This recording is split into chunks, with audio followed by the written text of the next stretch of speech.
Hello and welcome to today's webinar. I'm Luke Bevere, a senior consultant at Mutual Ventures, and I'm the learning program lead for the DFJ Trailblazer program.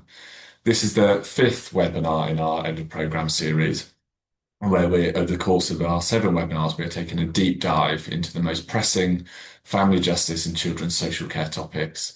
We're sharing learning from across the DFJ Trailblazer program and the wider children's services sector, and we are exploring what this means for professional practice, system working, and the future of the sector. For today's webinar, I'm very excited to welcome two speakers. We have with us today Emma Schmale, Head of Practice at Nuffield Family Justice Observatory, and Kay Everard, Service Manager in Fieldwork Children's Services at Sheffield City Council. I'll introduce the two of them shortly, but yeah, we're very excited and grateful to have them with us today. So as a bit of context, again, I've mentioned that today's webinar is part of the DFJ Trailblazer program, but this program began as a pilot program running from the start of 2024 through to early 2025.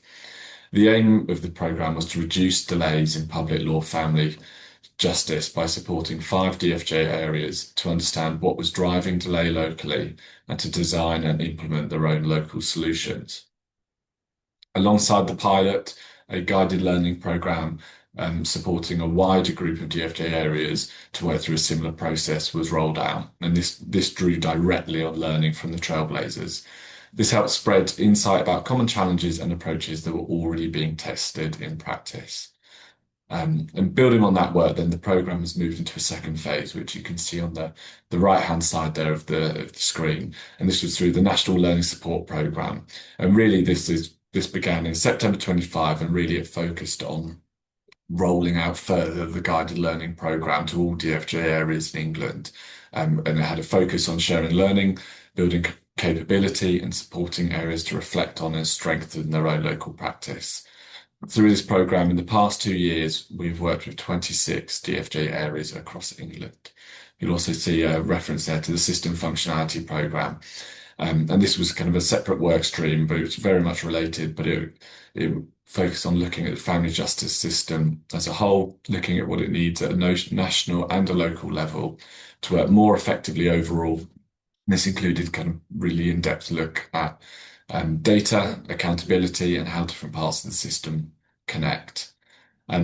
So for today and our webinar, we'll be looking at short notice. Well, we'll be looking at newborn babies and cases focusing on them. And as part of this, we are aware that there is the new documents that have been released from the short notice application group, and they include both the short notice application guidance and then the newborn baby protocol that have been released as part of this. So this session that we have today, it will focus on sharing the values and ways of working that can make a difference when working with expectant mothers.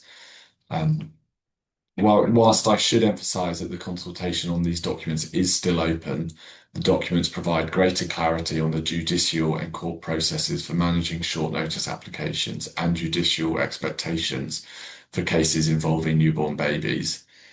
It is important to recognise that these documents, once finalised post-consultation, that they will have implications for local family justice systems in England and Wales, including how children's services and health services work with and support pregnant women up to birth and also post-birth. We won't necessarily be directly commenting on the consultation documents in today's webinar, but I thought it was helpful to reference them here at the start because they do form part of the wider context of today's discussion. And these documents, they build upon the work in Cheshire and Merseyside from the last few years. And for the newborn baby protocol in particular, which is probably more relevant to our discussion today, I do want to recognise that there are several examples of positive and impactful work across areas in England and Wales that have already been working with pregnant women in a way that kind of more or less meets the newborn baby protocol requirements, or certainly they fit within the intended values of the protocols. And Kay will probably speak a little bit more. Well, she will be speaking a bit more in a moment about the work that they've been doing in Sheffield, which is really exciting. But first of all, I want to welcome Emma and Kay. It's great to have you with us today. Thank you for joining us. Just as a reminder to our audience today, we will be having a Q&A time as part of this session a little bit later, so you have plenty of time to ask those pressing questions of Emma and Kay that you'd like to know a bit more about. So do put those in the Q&A box at the bottom, and we will get to them in no time at all, really. But before that, we will have a couple of presentations, one from Emma first and then from Kay. So, Emma, I'm happy to hand over to you. If you just let me know when you want me to flick through the slide. Thank you very much, Luke. Yeah, if you don't mind popping the slides out, that would be great. Good afternoon, everybody. I'm very pleased to join you today for this webinar. As you have heard, my name is Emma Smale. I'm Head of Practice and Policy at the Nuffield Family Justice Observatory. And for those of you that are not familiar with us, we turn research, collaboration, and new ideas into better experiences for children and families in the family justice system. And you'll see on the next slide an overview of how we work. But I'm here today to present findings from our Born into Care programme, which has provided in-depth insight and new understanding about what is happening when the state intervenes at birth. And thanks to the work of researchers at Lancaster University and the Centre for Child and Family Justice Research, and in particular lead researchers Claire Mason and Professor Karen Broadhurst, we are able today to present some of the recent trends relating to babies and newborns in care proceedings. Okay, thanks, Luke. Next slide. So before we go into some of the research findings and to provide some clarity for our discussion today, here are some key terms that might be helpful just to make it clear what we're talking about and when. So when we're talking about newborn babies, we're very specifically talking about those children who are under 2 weeks old, so very young. When we talk about babies in the research, we're talking about a child under 1 year old. And here are the three terms that you will hear come up again in this presentation. Short notice hearings, which are the hearings that take place within 7 days of the care application issue date. An emergency hearing, which takes place less than 3 days from the care application issue date, and a same day hearing, which takes place on the day the care application is issued. And just as a reminder, in the context of babies, we're thinking through what happens at the point that a child comes into the world, because before that, they are not a legal entity. So applications to the family court cannot be made before they are born. Okay, thanks, Luke. On to the next. So this is a little overview, and there's a lot of numbers in here. And sorry about all the numbers, but I just want to give you a little bit of a flavour of the current picture. And you can see there one of our reports from 2025 last year, which we can share with you. So in England, what we're seeing is that the rate of newborn babies becoming subject to care proceeding has continued to rise. In Wales, the numbers have been high over recent years, but they have started to drop, as you can see there. So going from 70.4 per 10,000 live births to 62.6. And I am happy to say a little bit more about those variations in the Q&A. The number of newborn babies who are subject of a same-day hearing has, however, increased from 1 to 10 to 1 to 5 over the last 10 years in both England and Wales. So that is telling us something about practice, which we will go into in more depth. Thanks, Luke. On to the next slide.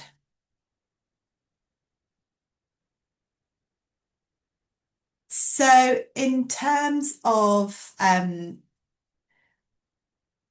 proceedings involving newborns, the vast majority are heard within 2 days of applications.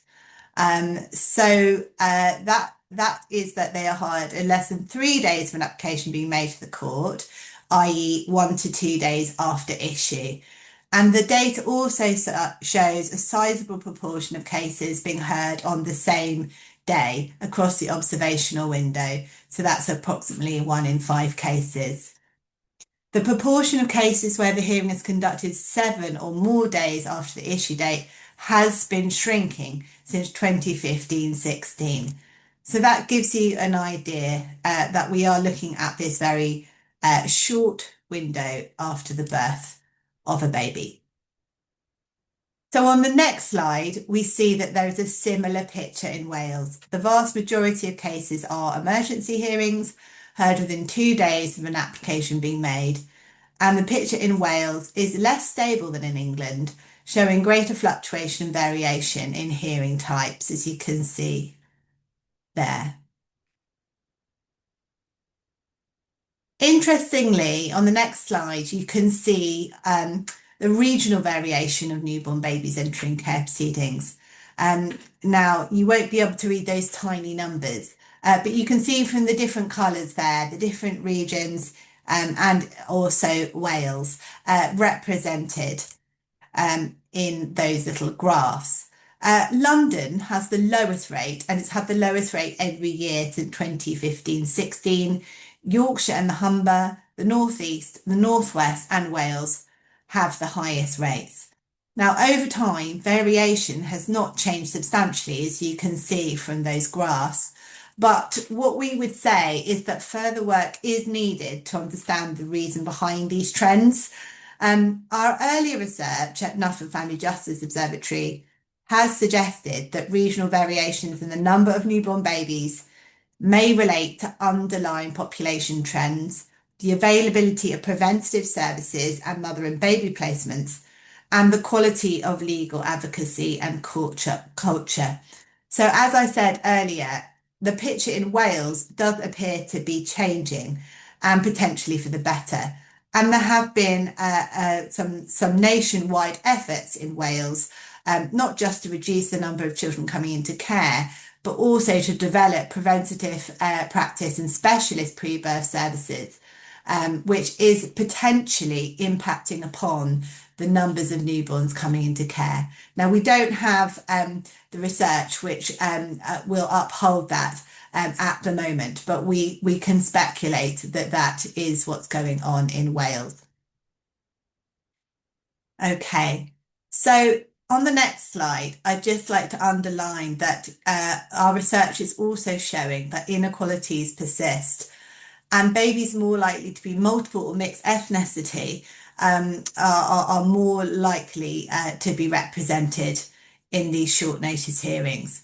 We do have some challenges with this data, and we do think that we might not be seeing all the inequities and the intersectional disadvantages that might be appearing.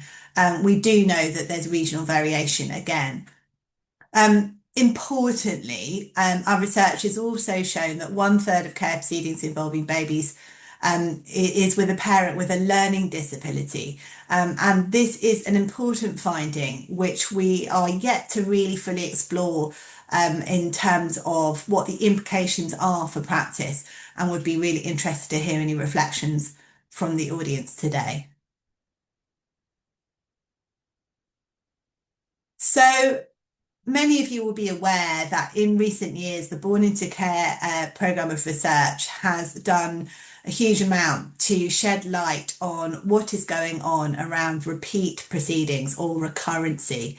And it's important in this context to underline that there is risk of care proceedings for subsequent babies. So for many women, the removal of a baby at birth is not the end of the story, but the start of a recurring cycle.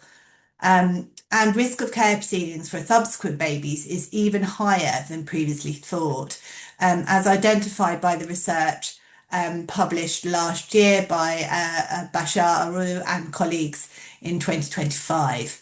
And as you can see there, when a mother has appeared in previous care proceedings, there is a 1 in 2 chance of the subsequent baby becoming subject to care proceedings. So clearly, this finding has implications for practice, both pre-birth, the experience during court, and post-court, post-proceedings.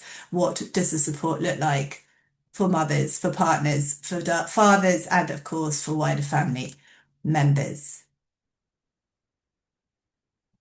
So we know that a significant proportion of women are returning to court with subsequent pregnancies, and we do also know that they might be returning to court with the same unaddressed needs and unresolved grief. So there is a lot for us to consider. In terms of impact and implications, we will get into some of this more broadly, and Kay will talk more about the implications for practice. But some key things to start thinking about. Removal at birth is a distinct form of what you might call preemptive removal because the baby is not in the world yet. Decisions are being made on the knowledge, understanding of histories and of circumstances during pregnancy. Of course, this presents a challenging and perhaps unenviable task for all professionals involved, and also has real implications in terms of the timeline. But what it means is that we do need to ensure that we are examining and exploring in a nuanced way what is going on around the numbers of babies in care proceedings. In terms of these very short notice hearings, we do need to be very, very attuned to how particularly traumatic having to attend court is for mothers and for fathers, and indeed for the infant. In terms of that very, very, very, what should be a very protected time immediately after the birth of a child. In relation to human rights, requiring a mother and parents to attend court in those very, very sensitive early days does potentially compromise the right to a fair trial and the right to a private and family life. It does mean that there is more risk for hasty decision making, for essential checks and balances to be slightly lost in the time frame that are available. And I just wanted to really underline, we often think about the perspective from an adult or from a parent, but we are not always attuned to the needs of those newborn babies and what it actually might mean for their mental health, and indeed what research indicates might be consequential for their future development when they experience, or if they experience, disruption and separation from their caregiver in those very early days, weeks, and months. And so on the next slide, I will let you read that quote for yourselves. But this is a mother, Jade, who offered up her experience several years ago, and she just describes there her experience when she returned from court.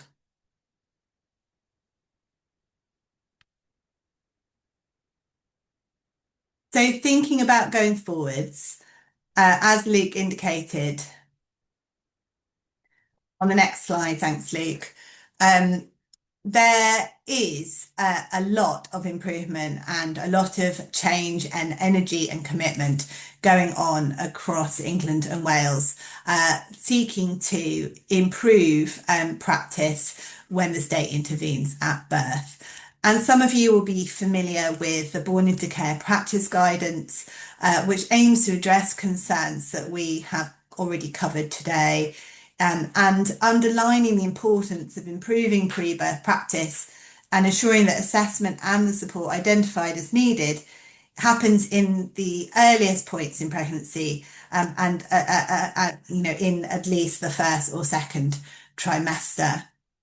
The guidelines also recommend that the grounds for an urgent interim hearing are really clearly justified.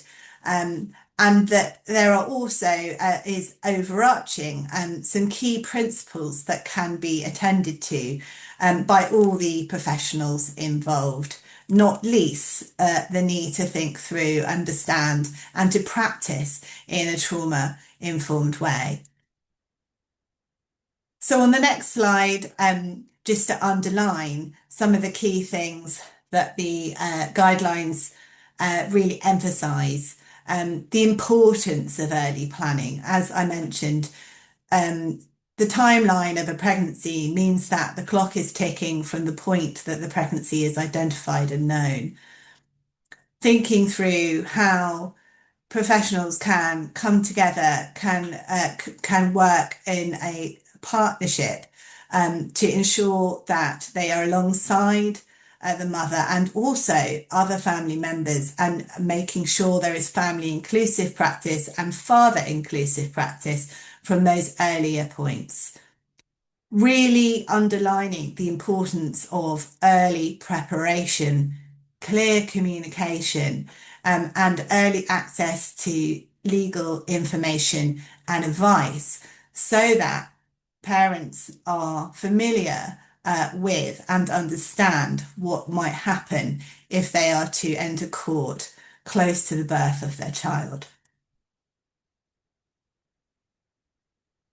The continuity of professional involvement is also underlined in the guidelines. And I do recommend, if you haven't come across them before, to please have a look at those as a real starting point for how we can improve practice across the board. Okay, I'm going to finish there. Thank you, Emma. That's great. Thank you so much for sharing the research and with us all today. And yeah, I think it kind of really helps us shine a light on why this is such a hot topic at the moment in the kind of care proceedings in children's services world. Kay, we're going to hand over to you. We're really excited to hear about some of the work that you've been doing in Sheffield over the last 18 months or so. So, again, as before, tell me when you'd like me to click on the slides. Yeah, that's fine to start. Um, so yeah, hi everybody. Really glad to be here today. Talking about some of the work we've kind of done in Sheffield. On our first slide, we've got our logo. It's kind of logo for the work we've been doing. We have a project called Fresh Start in Sheffield, which is very similar to Pause and Comma project. So supporting women post separation and post proceedings. So women who've got lived experience of court proceedings and removal. And they've been a part of our work, kind of guiding us and reflecting on the work we're doing as we go along. But we really wanted a logo that kind of captured this pathway, and that was one that they came up with. So it's going to be one that's on our materials going forward. Next slide, please. So it was hard really to sum up kind of all the conversations that we've had in 18 months. It's been a real journey, kind of starting right at the beginning, talking about what was going wrong and some of the experiences of poor practice that professionals had where we maybe hadn't got it right, and really thinking about what we wanted to change. And so some of kind of our aims and ambitions have been to really think about how we support families with care and understanding. So really trying to bring that love and compassion back in to practice. I think removal at birth for social workers can be really scary. It's a really complex process. It's one of the probably the most emotional and difficult things that we do as social workers is removing babies at birth. So I think it's really thinking about how we skill up our workers as well and how we help them to kind of show more empathy and understanding. We really wanted to focus on reducing trauma. We know that separation is traumatic, but how can we try and reduce it and offer that choice and dignity for parents where we can? Really focused on multi-agency collaboration. So we're 18 months in now. I think I've got about 80 people on my mailing list that goes out when we're making changes or discussing things, which is a whole range of professionals in Sheffield. Kind of from your main statutory ones to your voluntary agencies as well, and charities that work with mothers. So really trying to get a broad picture of all the services that there are. And trying to think about how we standardise process. So how can we use forms, processes, procedures to really try and guide some of this work? Next slide. Thanks, Luke. So thinking about some of the why, so kind of Emma has touched on some of this, but that real concern that we are removing more babies at birth year on year, and that increase nationally of recurrent care proceedings. So if we're removing more babies from their parents and we're doing it over and over again to the same set of parents, then we're getting something wrong. And as a system, we're not supporting these parents or giving them access to the right support after separation to kind of make the changes that they need and do the work that we need them to do. So we wanted to think about, that's a huge national picture, I think, but locally, as part of that jigsaw puzzle, what can we do? I think what came out really early from the work we did is that services follow baby and not parents. Health visitors, perinatal mental health, a lot of our early years infant feeding teams, our kind of doula support, they all show up to mum when there's separation. And that for that set of proceedings, all those people that were supporting mum are no longer supporting that family as court proceedings go on, but we're expecting parents to make changes. So we're still having some really kind of tough conversations, in terms of how services are commissioned and funded, in terms of how we can change some of that. Some of the maternal death studies that came out last year have really kind of influenced our thinking. That statistic that shows that link between being open to social care and that increase in maternal death rate, and kind of those reasons, the wonder of teams, and some of that, the reasons for those are homicide, substance misuse, suicide. So really thinking about the vulnerabilities of the women that we work with and support they need. And really, like I've said, champion that compassionate, kind practice, which really thinks about the relationships that we have with parents and professionals. Next slide. So again, just some of our underpinning principles before we dive into kind of some of the work we've done. Really thinking about some of those psychological principles, positive, safe relationships buffer the impact of adversity. So using family group conference earlier, thinking about our family network meetings earlier, thinking about how we support parents, and how we build relationships between professionals and parents.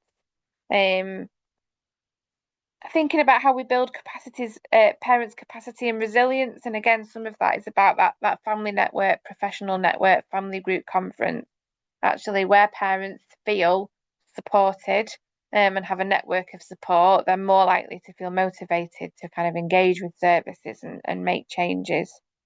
Nurtured children are the consequences of nurtured adults. So again, we really need to, I think when you get into pre-proceedings and court, I think we do kind of get caught up in threshold and evidence, but really bringing it back to actually supporting and nurturing these parents that we're working with so that they can feel kind, supported, and nurtured themselves, which then kind of comes out in the way that they're parenting and the way they're dealing with kind of everybody around them. And that aim to think about really trauma-informed, compassionate practice. Next slide. So what did we want to change? So we wanted services to stay supporting mum post-removal. We've managed to make some changes in that, and we're having further conversations with commissioning. But I think there's also that link to the National Care Framework, which Birth Companions and the Department of Education are looking at, their 18-month programme, really trying to set in stone, and move on from some of the work that the Born Into Care series has done, and really think about how can we get all services supporting parents post-removal. When baby is separated, they kind of lose their priority on those waiting lists for mental health services, adult services. So how can we be part of that picture and locally having those conversations? Assessing earlier, so making sure things are coming in early, being referred early, and being picked up early so that we're doing all that work and supporting parents for the whole 9 months of pregnancy rather than picking up at kind of 30 weeks gestation and having a really short time period to do that work. Kind of constantly being reminded that parents were telling us they really didn't understand removal was going to happen. It really felt like a shock when it happened. And so, what were we getting wrong in terms of our communication? We felt like we were telling parents what was happening, but they were telling us that they didn't really understand. So, we've done a lot of reflection on how do we change that and what were we getting wrong. Um, and professionals to feel confident in supporting parents despite making difficult decisions. Like I said before, talking to someone who's pregnant about the concept of removing their baby at birth is really difficult. So, how do we do that? How do we support professionals to do that and have those really open and honest conversations with parents? Next slide.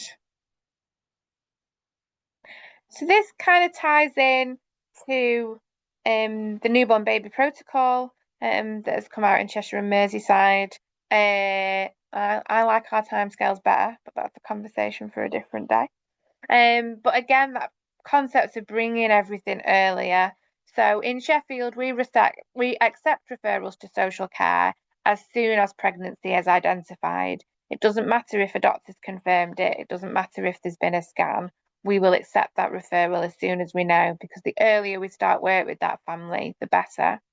In those really early stages, we have a FAST team, which is what is the acronym? It'll come back to me in a minute, but it is a team of support workers. So they're not social workers. They are specialist support workers and parenting practitioners that will go in and build relationships with parents really early on, looking at the support that we can offer. They will then refer that to us and we will joint work with that service as we go through pregnancy. Completing our first assessment really early. So before week 20, we want that initial social care assessment done that indicates what work we might want to do with this family and what kind of level that we might want to sit at. And as I've said, really encouraging those family group conferences, family network meetings much earlier in the process, as early as we can get them, because when we wrap support around parents, we can have kind of really meaningful change. Where we are looking at child protection proceedings or pre-proceedings, we want that decision made around 20 weeks. So we want it done really early in pregnancy, so that we've still got lots of months to support in pre-proceedings, to parents to have legal advice, to do core groups where we can offer that really intensive support way before birth is due. And those contact with potential kinship carers. So one of those benefits around having that family group conference early is we can identify friend and family support. And where baby might not be able to stay with parents, we're working earlier and really intensively on keeping that baby within its family network. Next slide, please. We'll talk about our placed elsewhere form next, but what we looked at was we weren't talking to parents about removal. We weren't talking to parents about what will happen at court. I think that quote from Emma's slide, kind of mum coming back and baby not being there, I would hope that doesn't happen anywhere now. But kind of thinking about that, what will actually happen on the day? What will happen in labour? What will happen when you're in hospital?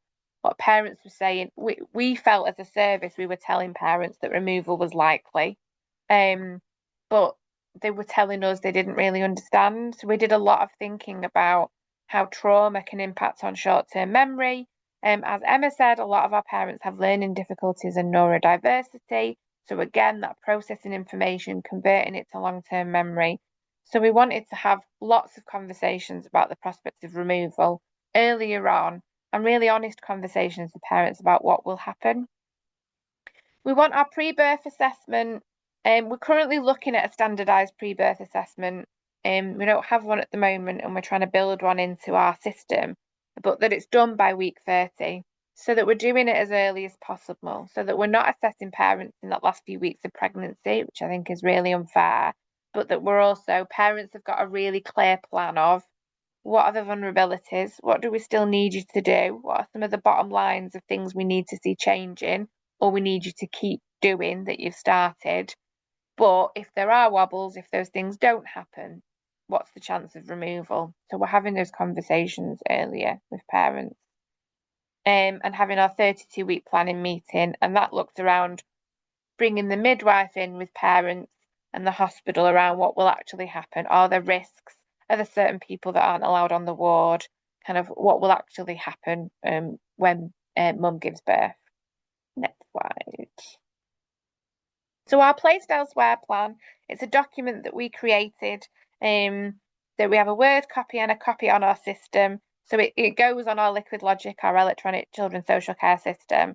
But there is also a copy that parents can take away.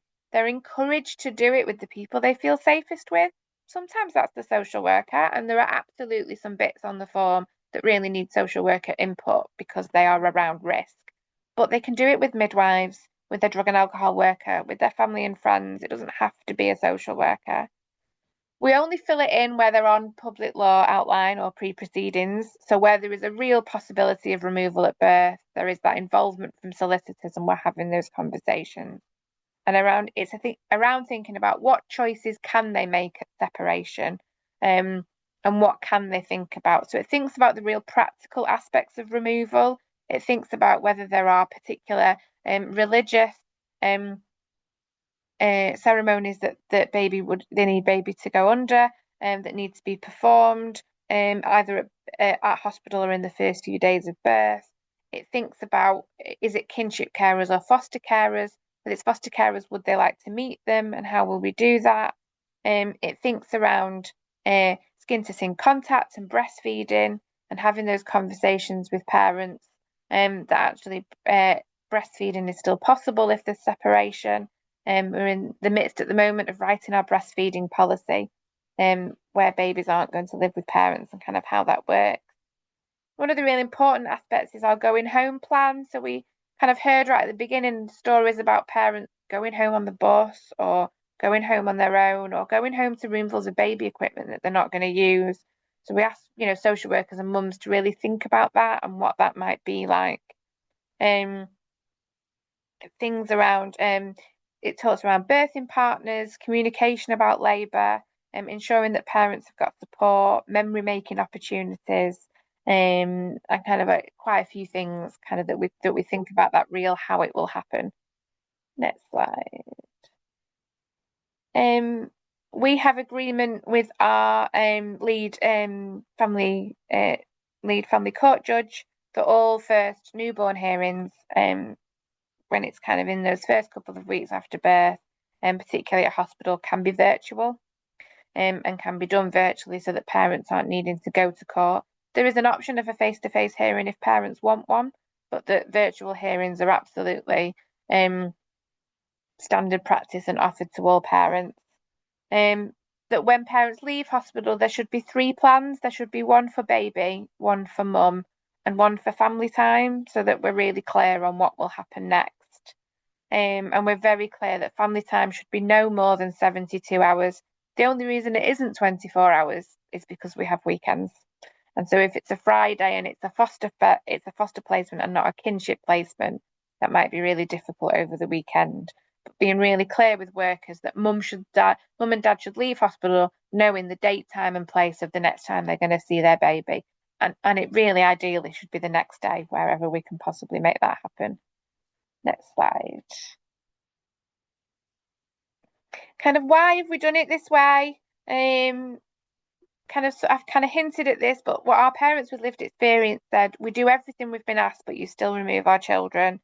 I didn't know removal was an option until after I'd given birth, but you told me I was doing really well.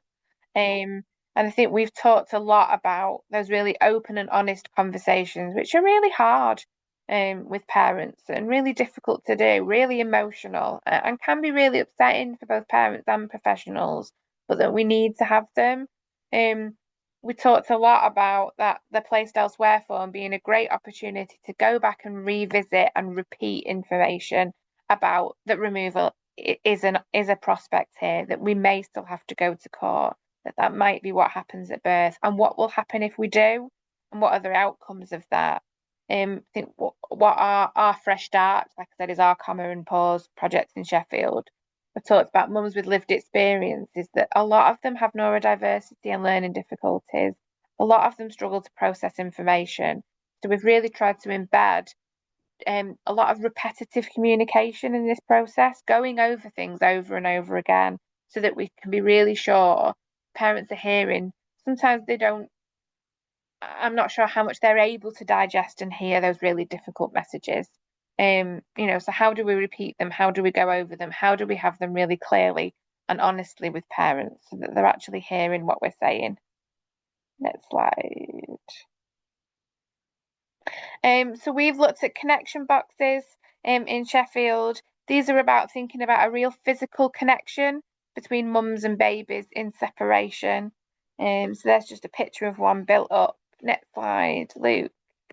But some of the key things we've thought about is smell and sound as really important for babies. Obviously, that mum's voice is one of the sounds they'll have heard the most during pregnancy. So we're doing lots of work on how we can get that voice played to baby in placement. And we've got a little voice recorder in there. We're thinking about how we use our virtual memory box and WhatsApp and other technology so that baby can hear mum's voice either reading a story or singing a song, so that connection is there. Our blanket and our elephant are swapped between mum and baby at family time so that again that smell and that real connection between baby and mum stays alive. And it's about making parents feel really connected and like they really know their babies, even though they might only be spending 3 hours a week with them. How do we really keep that connection strong? To encourage parents to keep coming to family time, even though it's hard, and stay motivated to engage with services and work with us, and try and make those changes so at the end of proceedings, babies can go home. Next slide.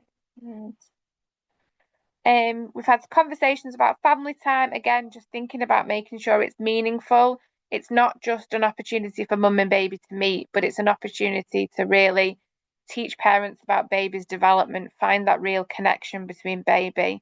A lot of our parents talked about feeling kind of useless in family time because it's like an hour and a lot of newborn babies sleep. So we've done a lot of work on kind of the research around rocking and lullabies and how that helps brain development, and training up our family time workers so they can have those conversations with parents, so that parents are really alive to all the little things that might happen in family time, which feel small to maybe parents that are separated from their baby, but that actually can still have a huge impact on baby's development. And kind of, how we communicate that to parents, kind of educate them on that. Next slide. Or is that the last one? And that's the last one. Thanks. Thank you, Kay. That's great. So helpful and good to hear about all the work that you've been doing in Sheffield. And also a really important point, as I know we've mentioned about the kind of newborn baby protocol that's kind of out in consultation at the moment. But this is something that you've been doing in Sheffield for the last 18 months. It's something therefore that other areas can take away from and learn from now, and kind of and begin to think about what are the things that they might want to prioritize and look at in their own area. As mentioned, we have got a bit of time for Q&A. There's a couple of questions I've got, and I know there's already plenty of questions coming into the Q&A box, so we'll make sure we'll get to those in a moment or so. And I think we've talked quite a bit about the impact for mothers, families, and babies already, so I won't touch on those points. But Emma, I did want to come to you quickly, if and just ask, so what are the reasons for urgent proceedings involving newborn babies? Thanks, Luke. Yeah, I mean, I think we still need further research and further exploration into the regional variations. As I mentioned in my presentation, we think there's probably a number of different things going on. I mean, one of the things that is clear is that there has in some areas not been enough early planning, as Kay has really helpfully given us a really interesting insight into how Sheffield are looking at the time frame pregnancy and what's possible in terms of that early planning and professionals coming around the table at much earlier points, and communicating earlier and so on and so on. And actually for the courts to also have a view on that early piece of work, that makes a big difference when you get to, or if you get to application stage. So early lack of early planning, lack of earlier work is definitely one of the reasons. And unfortunately, it is true that there are still, there is still in some cases, lots of rushing at the point of the end of a pregnancy. or indeed when the child is born. So there is that element. There is also from a court perspective. I'm afraid there is a lack of analysis and clarity around why some applications are more urgent than others, and a kind of insufficient scrutiny of applications and not separating out what does genuinely need to be an emergency hearing, and there are those cases, and what doesn't need to be. And what then might offer a different time frame. And we know that court administrative sort of systems are not necessarily well equipped to do that piece of work. But the protocol that you mentioned provides an opportunity for some of that to happen in a more sort of intentional, strategic way in local courts. So there is real room for improvement there. But of course, it's worth mentioning that there's variations across the piece, not least in relation to workforce capacity, and that's another key area. Is that if workforce change is occurring and cases are being handed over at critical points, or there's a loss of continuity, that can also really impact upon how applications or when applications are made. And so that professional continuity is such a core component of improving practice in the space. That's yeah, kind of really helpful, really comprehensive. Um, Kay, I wonder if I could turn to you now, because I know one of the kind of really important points that you made in your presentation about your work in Sheffield is the fact that, especially when you're dealing with kind of pregnant women and newborn babies, that it's a necessity to have other services involved. And you mentioned your mailing list, which is currently about 80 people strong. But I just kind of wondered about kind of what's been hardest about sustaining that multi-agency alignment. And but so what's been hard about it, but what's also kind of really enabled it to happen? Um, I think some of the hardest bits are kind of those different priorities and those different ways of thinking. I think that's classic with multi-agency practice. I don't think it's any different with kind of pre-birth proceedings. So you'll get those bumpy points when midwives are saying babies are ready, fit for discharge, but we potentially don't have the right place for them to go yet, or it isn't quite ready, or we need to do further pieces of work. We've done a lot of discussions in our group around kind of all the things that a social worker has to do, and the court have to do, and that legal have to do, kind of in between that space of baby being born and getting to court, which I think has been really interesting. Um, I think support services can be quite adult focused, and there's nothing wrong with that. I think what we found is that people are really passionate advocates for their parents. They can see the changes that some parents are making. They really want to encourage them to keep doing well. They want them to have the opportunity to parent their babies. Um, and I know, even in recent cases, we're still having those touch points where, the social workers then have to make those difficult decisions about whether enough has been done, whether what the risk is, whether we think baby will be safe in their care. And I think those can be kind of really, really difficult conversations because everybody comes at those from a different point of view. But I think we've been really keen in our work just to be really honest with each other um, about our different viewpoints. We do have difficult conversations, but then we have a laugh afterwards, when we kind of, God, that was really tricky, wasn't it? That was really difficult. And we acknowledge where we're all coming from, kind of recognize where we get it wrong. So in the groups, and kind of feeling that back out to practitioners, we talk about where we've got it wrong, or where we've made mistakes, or where we perhaps haven't managed to follow the pathway. And what's that about? And why has that come about? And how do we change it next time? And we all recognise that we're all going to disagree at points. But trying to encourage people to have those conversations about it and how they move it forward. Well, there's a question in the Q&A, and sort of related to that into the kind of multi-agency aspect, and it's asking for Kay and your work in Sheffield, are you able to address parents' housing needs during your pre-birth work? So we have a couple of projects in Sheffield. We have Growth, which are struggling for funding at the moment, but have houses for women fleeing domestic abuse. They can go in when they're pregnant. They can go in with babies and young children. Um, we have Phoenix House, which is our drug and alcohol service, which will support women with children who are actively in rehab and need more intensive support. So we have some projects. We've struggled to get housing in the group. That is my mission for this year. I've discovered some new names of people I can now harass to get involved. But there are some agencies where you do have to nag them, you do have to kind of harass them, and you do have to escalate um to senior managers and assistant directors about how important it is that they come and sit in the group and Mm. do the work. So yes and no. Housing can still be a battle, because there is a shortage, and so it can be really difficult. That's really helpful. And for both of you, kind of wonder, so for local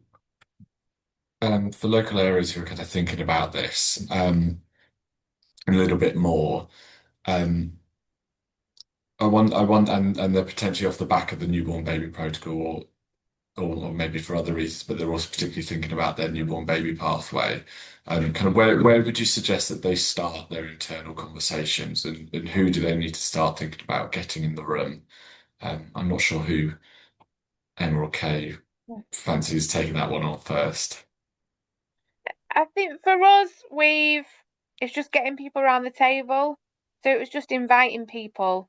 And if someone said, "Oh, I know someone who works in this service who'd be really interested in this," we were like, come and join, which is why we've ended up with 80 people. So we do have to narrow it down sometimes and have breakout groups and project groups. But we just invited everybody, and everybody is welcome. And that gave us a really good perspective. Everyone's got different ideas. Everyone works with a different client group, a different group of mums from a different way. But actually, what I was amazed at was how many services in Sheffield will actually work with pregnant women who've got kind of areas of vulnerability and risk. There's lots. So I think that was really interesting. Um, I think it's then involving legal CAFCAS and adult services. I think that's where you can really start to make some changes. Um, so as I've said, Judge Afzal, our lead judge, is actually really interested in the work we've done. And I've met with him a few times now to kind of discuss what we're doing in Sheffield and kind of get them on board. But I think the biggest thing is earlier referrals. It's getting your stuff in earlier so you can work it earlier and doing work with whether that's your hub, your assessment teams, your midwifery teams, um, other agencies that might be picking up these women early on. The earlier we get it in and assess it, the earlier we can have a wraparound package of support Mm. and do further work, and you're not chasing your tail at 30 weeks. Um, Inevitably, if there's massive risk, probably coming away with removal because you've not had chance to assess properly or create a safety plan. That's helpful. We've got a few more. I know we've only got about 5 minutes left, and there's a few more questions in the Q&A that I want to get to. And there's probably one here for you. Is there any more recent data, or is that still being compiled? Just wondering whether the upwards trend has continued past post-COVID. Um, no, the latest data was looked at last year, so it's still fairly up to date. So there's a bit of catch up to do before we get further data on newborn proceedings. Luke, yeah, that's yeah. Yeah, perfect. Thank you, Emma. And hey, there's another one here for you. So um, how is your project funded? Is it funded just by Children's Services, or is the partnership and adult social care involved in funding the project as well? Yeah. So our project came out of a public health task group on perinatal mental health. And that's kind of what led to us developing. Um, it's mostly me, so that's probably children's services. Um, going round and kind of encouraging people to work with us. Um, Fresh Start is children's services funded, but it's commissioned. So it's a project that we commission out for and buy in.